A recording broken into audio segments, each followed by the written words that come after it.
Bonsoir à tous et merci de nous être fidèles chaque jour. Découvrons ensemble les grands titres qui seront développés dans ce journal.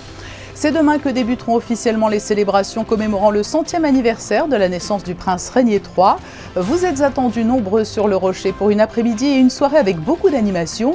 Albert Croesi, secrétaire du comité Régnier III, nous en dévoilera le programme complet. Le week-end de Grand Prix a connu une grande affluence en principauté de jour comme de nuit. Les équipes de la Sûreté publique étaient sur tous les fronts. Nous serons avec le contrôleur général en charge de la direction de la Sûreté publique. Richard Marangoni dressera avec nous le bilan de ces 4 journées hors normes dans Monaco. Et si le week-end a été chargé dans les rues, sur l'eau, cela a été aussi le cas dans les airs. Nous serons avec Jérôme Journet, le directeur de l'aviation civile, en duplex d'un héliport entièrement rénové. Et une victoire d'ores et déjà pour la Roca Team dans la phase des demi-finales du championnat de Betclic Elite face à Bourg-en-Bresse. Cela se jouera en 3 matchs gagnants. Le deuxième match se disputera mercredi à Gaston-Médecin.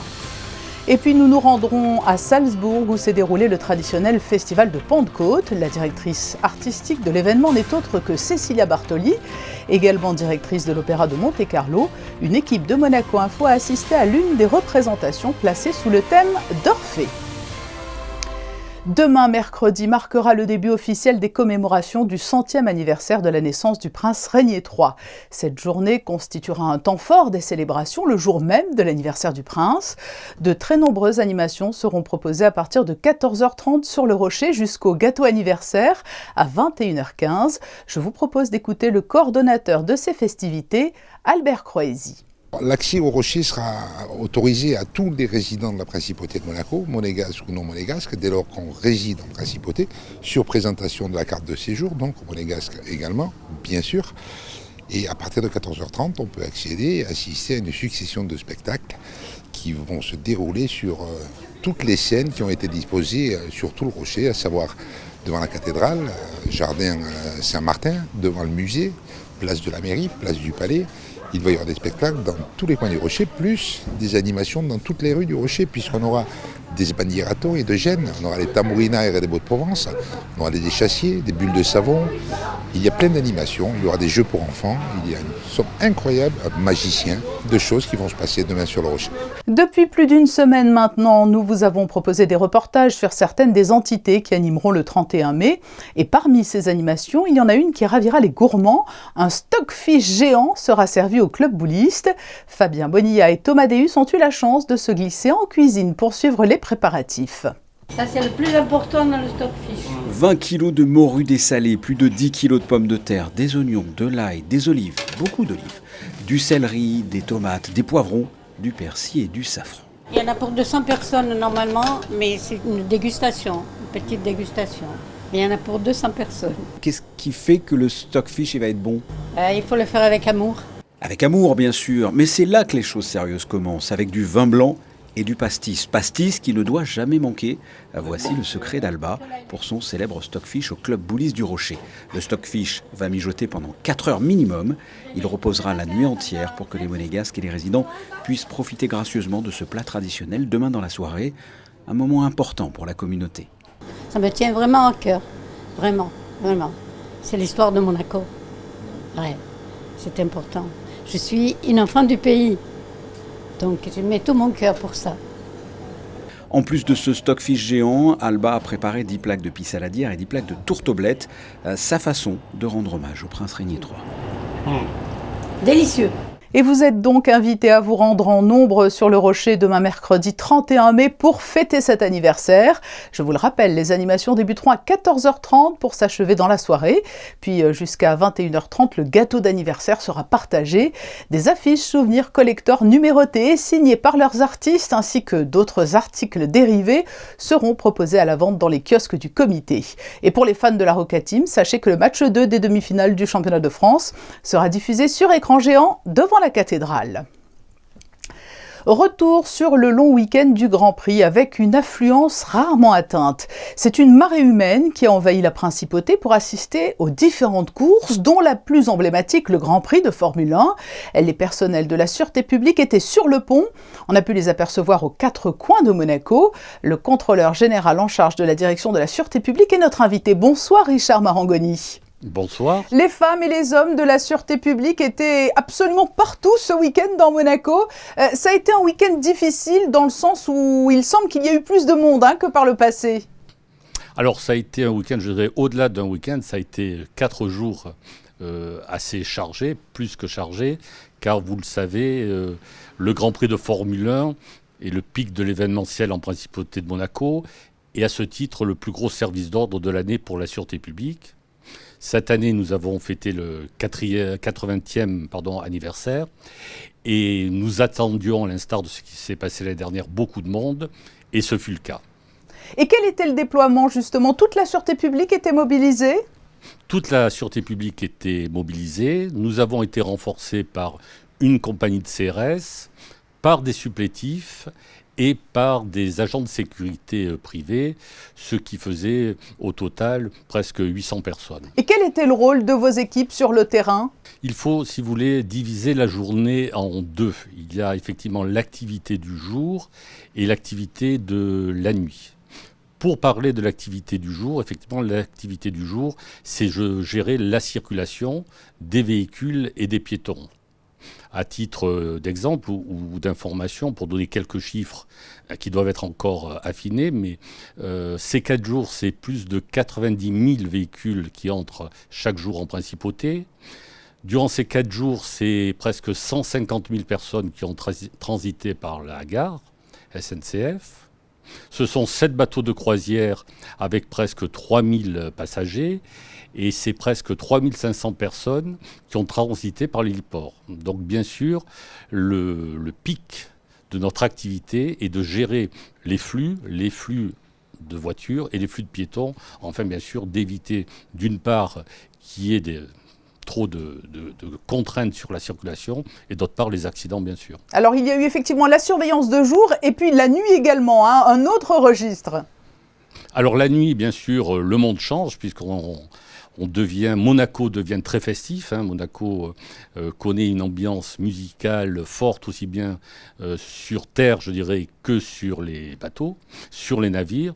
Et donc là, bien sûr, il faut gérer les excès d'alcool qui peuvent engendrer après des violences tôt le matin. Il faut gérer une autre population, je dirais, qui est là pour faire la fête. Et il faut éviter, bien sûr, les excès. Sur quoi vos équipes avaient-elles tout particulièrement pour ordre de veiller? La sécurité in fine, bien évidemment? Bien sûr, c'est la sécurité publique et je dirais au-delà aussi la tranquillité publique. Pour vous donner là aussi quelques chiffres, parce que les chiffres sont toujours assez parlants, même s'il faut toujours les interpréter. Nous avons eu durant ces 4 jours 400 appels 17. Nous avons eu 16 procédures judiciaires. Ce qui n'est pas beaucoup, parce que ça concernait essentiellement de petits délits, comme des vols, des vendeurs à la sauvette qui essayaient de vendre de faux billets, parfois des filouteries, des gens qui ne paient pas leurs factures, soit à l'hôtel, soit au restaurant. Donc vous voyez, de petits délits, rien de bien méchant, mais bien sûr, nous sommes attentifs à tout. Et le bilan globalement est-il satisfaisant, Richard Marangoni? Alors le bilan global est satisfaisant et je voudrais rendre un hommage appuyé, bien sûr, aux hommes et aux femmes de la sûreté publique qui sont investis de jour comme de nuit, avec des vacations horaires qui étaient au-delà de 12 heures de travail. Et c'est quand même assez considérable dans le contexte du Grand Prix. Donc, globalement, tout s'est bien passé, mais je veux leur rendre ici un hommage appuyé, parce que lorsqu'on dit tout s'est bien passé, ça peut parfois paraître comme une évidence ou quelque chose de très très facile finalement. Non, ce n'est pas facile, ce n'est pas une évidence, parce que la préparation du Grand Prix avec les services concernés et sous l'égide de l'Automobile Club de Monaco, ce sont des mois de préparation en amont et après au quotidien, comme je viens de l'évoquer, de jour comme de nuit, c'est une implication de tous les instants. On a vu beaucoup de jeunes femmes et de jeunes hommes pendant tout ce week-end sur le terrain. C'est un bon galop d'essai pour les recrues de la sûreté publique, ce Grand Prix? Absolument, la relève est là et pour la relève, pour les jeunes fonctionnaires de police, hommes et femmes et bien sûr, c'est une expérience unique et ils connaîtront d'autres grands prix et pour certains c'était le premier et bien sûr en termes d'expérience et de mise en œuvre et en pratique de ce qu'on leur a enseigné, c'est essentiel. Vous nous l'avez dit, l'événement majeur dans l'année donc c'est ce Grand Prix, mais quelle sera désormais la prochaine grande échéance pour vous ? Eh bien, mercredi, sur le Rocher, nous avons la commémoration concernant le prince Régnier III, et ça sera un grand et bel événement aussi.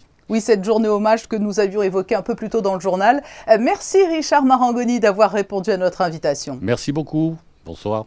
Beaucoup de monde donc en ville, sur l'eau, mais aussi à l'héliport, l'un des points d'entrée de la principauté. Un héliport qui s'est montré sous son plus beau visage puisqu'il vient d'être rénové. Les travaux se sont achevés un peu avant le Grand Prix. Le directeur de l'aviation civile est avec nous. Bonsoir Jérôme Journet. Bonsoir. Peut-on tout d'abord dresser un premier bilan de la fréquentation sur l'héliport lors du long week-end du Grand Prix? Richard Marangoni nous l'a dit, mais on a eu le sentiment qu'il y avait beaucoup de monde à Monaco. Vous nous le confirmez? On retrouve le trafic d'avant la pandémie, avec sur donc ces 6 jours, 4300 passagers et pas loin de 2000 vols. Donc un très bon, des très bons chiffres. En tout cas, voilà, on trouve les conditions qui prévalaient avant la pandémie. Et puis des passagers qui ont eu peut-être la joie de découvrir un héliport entièrement rénové. Quelle a été la nature des travaux de rénovation récemment effectués ? Alors effectivement, nos passagers ont eu le privilège, tout comme nous depuis quelques semaines, de découvrir nos nouvelles conditions de travail qui sont une vraie source de satisfaction. Donc l'objectif de ces travaux, il était double. C'était premièrement de retrouver des conditions d'accueil sur l'héliport qui soient quelque part au niveau de ce qu'on doit attendre en principauté. Et puis d'autre part, d'améliorer aussi un certain nombre de fonctionnalités. Et là, je parle essentiellement des aspects sûreté pour se maintenir toujours au niveau standards internationaux de ce qu'on attend pour le transport aérien. J'imagine que des aspects durabilité et puis confort aussi, peut-être des entreprises travaillant sur place ont été prises en compte ? Bien sûr, au-delà de ces aspects, on va dire, fonctionnels, évidemment, on a fait des travaux qui ont consisté donc, à plusieurs aspects, donc à refaire déjà la rénovation complète de l'intérieur du bâtiment. Donc, quand on parle de l'intérieur, c'est effectivement du sol au plafond, c'est le cas de le dire, mais aussi les murs, mais aussi les comptoirs des compagnies, etc. Beaucoup de travaux avec tous les corps de métier. Et donc pour un bâtiment qui n'avait pas fait l'objet de rénovation depuis plusieurs décennies, depuis 30 ans. Donc avec beaucoup de surprises sous-jacentes sur tous les aspects techniques derrière, donc l'électricité, la climatisation, le chauffage, etc. Donc des travaux vraiment d'ampleur. On dit souvent que la rénovation c'est parfois plus complexe que des travaux à neuf, mais ça a été effectivement le cas. Et c'était d'autant plus important que l'héliport joue un rôle majeur à Monaco. C'est l'une des portes d'entrée en principauté. Oui, tout à fait. On avait régulièrement ce sentiment, que ce soit de l'ensemble des acteurs de l'héliport, mais parfois aussi des personnes qui le fréquentent occasionnellement, qu'effectivement on avait besoin de réembellir et rénover les conditions d'accueil des passagers, et c'est ce qui a été fait. Vous mentionniez l'aspect durabilité, évidemment. Donc évidemment, au cœur du projet, la durabilité. Avec, comme on le disait, la rénovation d'une part thermique du bâtiment, la refonte complète de l'étanchéité du bâtiment global. Le gouvernement princier a choisi de travailler, bien entendu, au standard BDDSM, donc bâtiment durable méditerranéen de Monaco. Et donc on s'est inscrit dans ce schéma-là. Il y a également des panneaux photovoltaïques qui vont être installés sur la toiture. On bénéficie là aussi des espaces dégagés en toiture qui, je ne sais pas si vous le rappelez, mais qui étaient occupés par des bâtiments provisoires pendant quelques décennies et qui n'est pas très esthétique. Et donc on remplace ça par des éléments de durabilité. Merci Jérôme Journet d'avoir été notre invité. Je vous en prie, merci beaucoup. C'est plutôt bien parti pour la Roca Team en demi-finale de Betclic Elite. Les basketteurs monégasques l'ont emporté face à Bourg-en-Bresse dans le match 1, dont voici le résumé signé Yannick de Bever. Elle avait laissé un goût particulièrement amer à la Roca Team lors de la Leaders Cup. La jeunesse laïque de Bourg-en-Bresse retrouvait hier Monaco en demi-finale du championnat de France. Après 2 défaites face aux Burgiens cette saison, les Monégasques voulaient marquer le coup et remettre les pendules à l'heure. Assumant son statut de favori, l'équipe de Sacha Obradović débute parfaitement la rencontre grâce à une très grande agressivité défensive. Bourg-en-Bresse, dont c'est la toute première demi-finale de l'histoire, parvient à rester au contact à la fin du premier quart-temps, accusant seulement 3 points de retard. Mais à l'usure, et grâce à ses rotations de grande qualité, Monaco creuse l'écart dans le second acte pour compter 16 points d'avance à la mi-temps. Donatas Motiejūnas est le grand bonhomme de cette rencontre avec ses 20,5 rebonds pour 26 d'évaluation. Mais globalement, c'est tout le collectif monégasque qui s'est montré puisque chaque joueur a joué au moins 18 minutes et tous ont marqué au moins un panier. Frédéric Fotoux ne trouvera jamais la solution pour stopper les offensives monégasques.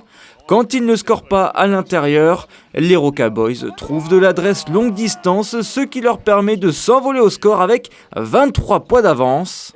Et puis s'ensuit un gros relâchement des Monégasques qui subissent une suragressivité des Bressans qui vont chercher le porteur de balle à 2 ou même à 3 et qui se jettent à l'abordage sur chaque remise en jeu. Résultat, Bourg-en-Bresse inflige un 17-4 et revient à 10 points à 2 minutes 30 de la fin du match. Sacha Obradović remobilise ses joueurs, refait entrer ses arrières pour regagner en maîtrise et finalement, Monaco termine bien cette rencontre en flirtant avec la barre des 100 points. Résultat final 96-79. Après un quart de finale poussif face à Strasbourg, la Roca Team rassure. C'est pas facile, là, on enchaîne beaucoup. On joue des équipes de plus en plus fortes. Et voilà, on a l'avantage du terrain, on veut gagner ces 2 premiers matchs pour ensuite enchaîner là-bas. Et voilà, on a fait du bon boulot. On s'est fait un tout petit peu peur à la fin, mais ça va. Globalement, on a l'impression que vous étiez prêts pour les tactiques de la GL Bourg-en-Bresse. Parlez-nous un petit peu de tout ça. Ouais, c'est surtout l'intensité défensive. On a mis beaucoup d'énergie.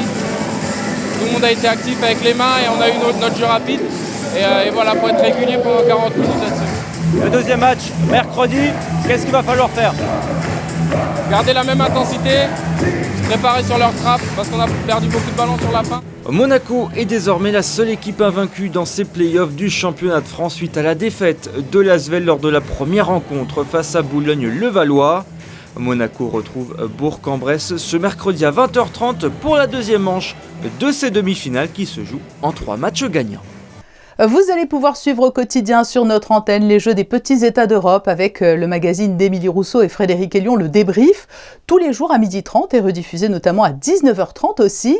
La cérémonie d'ouverture s'est déroulée hier soir à Floriana à Malte devant plus de 4000 personnes. La délégation monégasque a défilé sous les yeux du prince Albert II avec à sa tête ses 2 porte-drapeaux, Ulrika Quist et Luca Catarina. Nous vous proposons maintenant une escapade à Salzbourg pour le festival de Pentecôte qui s'est tenu du 26 au 29 mai. La directrice artistique de cet événement n'est autre que la directrice de l'Opéra de Monte-Carlo, Cecilia Bartoli. Le thème général cette année est Orphée. Les musiciens du Prince Monaco ont participé à la plupart des spectacles. C'est un focus info de José Sacré, Olivier Bonello et Clélia Renaud. Salzbourg, la ville dont le prince fut un enfant. Mozart est né ici, au 9 Getreidegasse, le 27 janvier 1756. À Salzbourg, Mozart est partout, dans le lacis des ruelles et places de la vieille ville. À Salzbourg, la musique est partout et son festival, fondé en 1920, est aujourd'hui une des plus grandes manifestations musicales du monde. Ce festival se présente en 3 parties, le festival d'été, le festival de Pâques et le festival de Pentecôte, dont Cecilia Bartoli est la directrice artistique.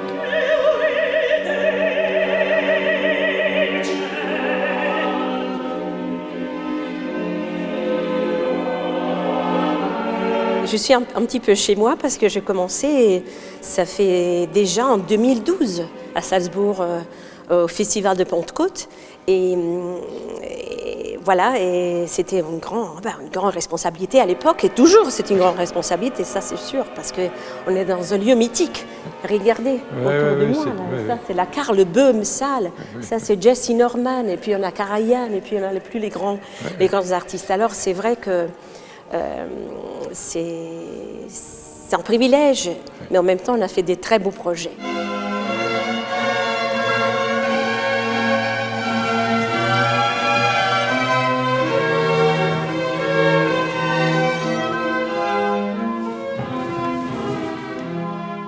Pour cette édition 2023 du Festival de la Pentecôte de Salzbourg, Cecilia Bartoli a choisi d'emmener les spectateurs dans le monde de l'au-delà et de faire revivre la naissance de l'opéra à travers le mythe d'Orphée dans des œuvres de Monteverdi interprétées par les marionnettes Carlo Colla et Fili, une œuvre de Haydn, L'Anima del Filosofo, Orphée et Eurydice de Gluck dans la version du ballet de Hambourg de John Neumeyer et la version rarement jouée de 1769 d'Orphée et Eurydice de Gluck dans une mise en scène de Christophe Loy avec les musiciens du Prince Monaco et le chœur Il Canto di Orfeo dirigé par Gianluca Capuano. J'avais toujours le rêve de chanter l'Orfeo de Gluck. Pourquoi? Parce que je pense que déjà c'est fascinant de chanter le mythe. Oui. Ce mythe d'Orphée, le mythe, on peut imaginer que l'opéra a commencé avec le mythe d'Orphée, enfin l'Orphée de Monteverdi, puis on a l'Orphée de Gluck, on a l'Orphée de Haydn, on a les versions de Gluck italien, là c'est ce qu'on fait ici à Salzbourg, mais on a aussi la version française, Orphée Eurydice. Oui. Alors là, cette version, ça me plaît particulièrement parce que c'est une version qu'ils avaient fait à l'époque à Parme. Oui. C'était chanté par un castrato soprane qui s'appelait Milico. Et c'était les fêtes, c'est en fait de mariage, c'est l'archiduchesse autrichien se mariait avec le duc italien de Parme. Enfin, bref, je trouve que cette version en italien, ça me convient particulièrement à ma voix, mais surtout, ce qui est fascinant, c'est l'amour qu'Orphée a pour son Eurydice qui le transporte dans l'autre monde, dans un autre monde, dans une autre dimension. Et la magie de la voix.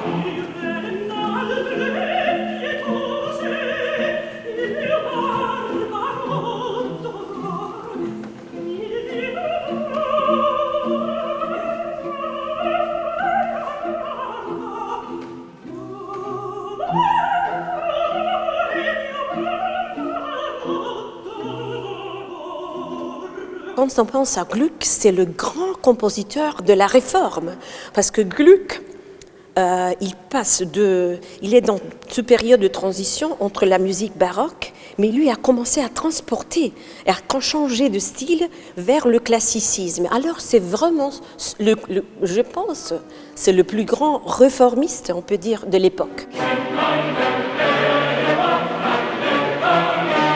Au Festival de Salzbourg, Gianluca Capuano dirige les musiciens du Prince Monaco dans la plupart des productions, ainsi que le chœur qu'il a créé en 2005 et qui a pour nom Il Canto di Orfeo. Je suis particulièrement heureux qu'on a décidé d'inviter mon chœur parce que nous travaillons ensemble depuis toujours. J'ai fait beaucoup de concerts avec eux et c'est la première fois le Canto di Orfeo à Salzbourg.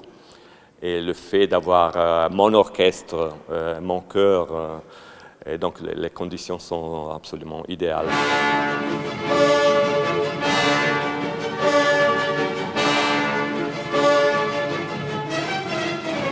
Le Festival de Pentecôte de Salzbourg s'est terminé lundi 29 mai par 2 concerts en hommage à Daniel Barenboim, partenaire inspirant et ami fidèle de Cecilia Bartoli depuis 35 ans. Retour à Monaco avec dans l'actualité culturelle de la semaine ce nouveau spectacle au Théâtre des Muses. Il faut qu'une porte soit ouverte ou fermée les 1er, 2, 3 et 4 juin. Il s'agit d'une pièce d'Alfred de Musset mise en scène par Xavier Lemaire. Théâtre, cinéma, avec un film indien en noir et blanc de 1958, Le Salon de musique, une œuvre qui a marqué plusieurs générations de réalisateurs. Ce film sera projeté le 6 juin au Théâtre des Variétés. Vincent Vatrican et Fabien Bonilla nous le présentent.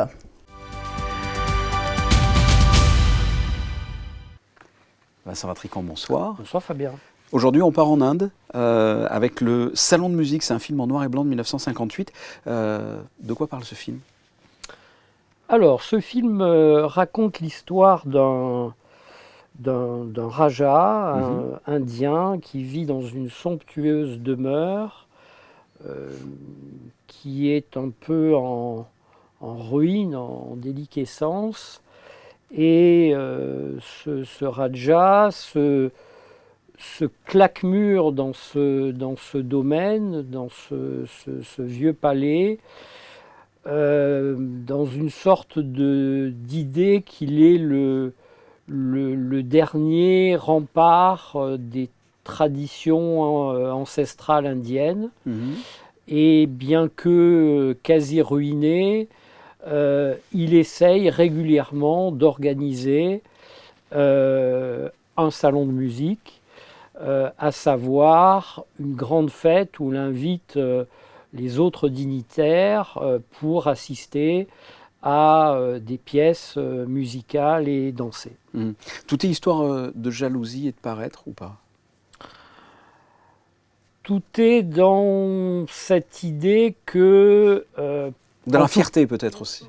De la fierté. Et alors, c'est effectivement le trait majeur du personnage principal qui effectivement s'enferme dans cette position et s'enferme à un point que tout devient par son biais, y compris donc pour le spectateur, une sorte de moment un peu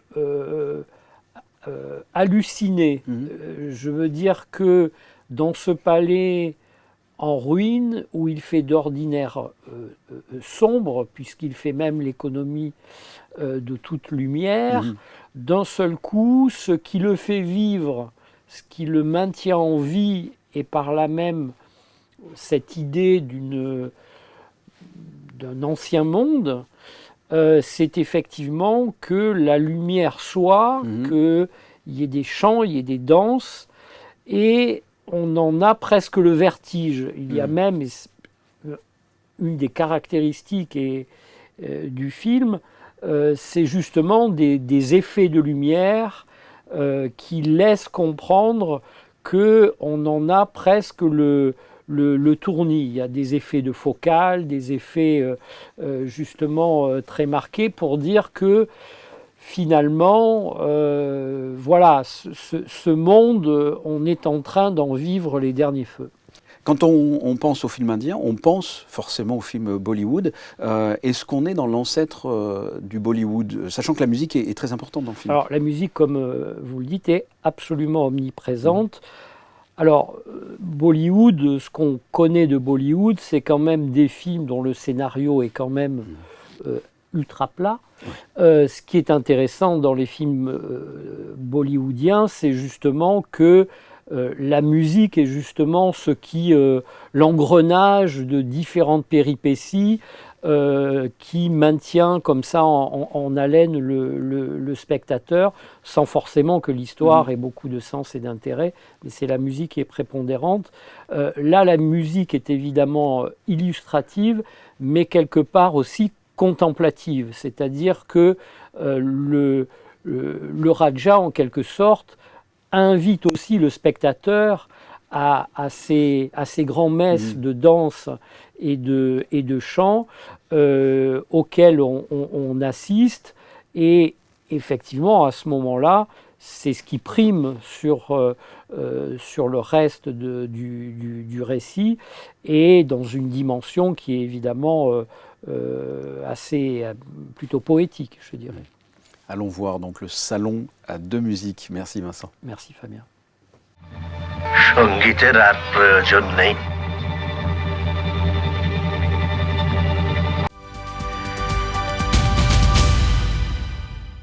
Le salon de musique le 6 juin au Théâtre des Variétés. Peu d'évolutions positives dans le ciel à présent, un week-end capricieux. Le temps sera chargé demain également, Yannick de Beuvert. Bonsoir Patricia, bonsoir à tous. Effectivement, il faudra être persévérant pour trouver ne serait-ce qu'un petit rayon de soleil dans le ciel monégasque. Il y a une chance d'éclaircie en fin d'après-midi seulement, consécutif à un vent continu tout au long de la journée. Les températures restent douces et agréables, entre 18 et 23 degrés. Et puis, en ce mercredi 31 mai, nous célébrons la Visitation, cet épisode biblique où Marie, alors enceinte de Jésus, rend visite à sa cousine Élisabeth, elle-même enceinte de Jean-Baptiste. Et le 31 mai, nous le disions au début de cette édition, c'est aussi l'anniversaire du prince Régnier III. Nous célébrerons demain son centenaire et je vous le rappelle, vous êtes invités sur le Rocher dès 14h30 pour fêter dignement ce temps fort de l'année Régnier III, dont vous allez retrouver, pour refermer ce journal, de très beaux portraits et moments de vie extraits des archives du Palais Princier. À demain 19h sur Monaco Info.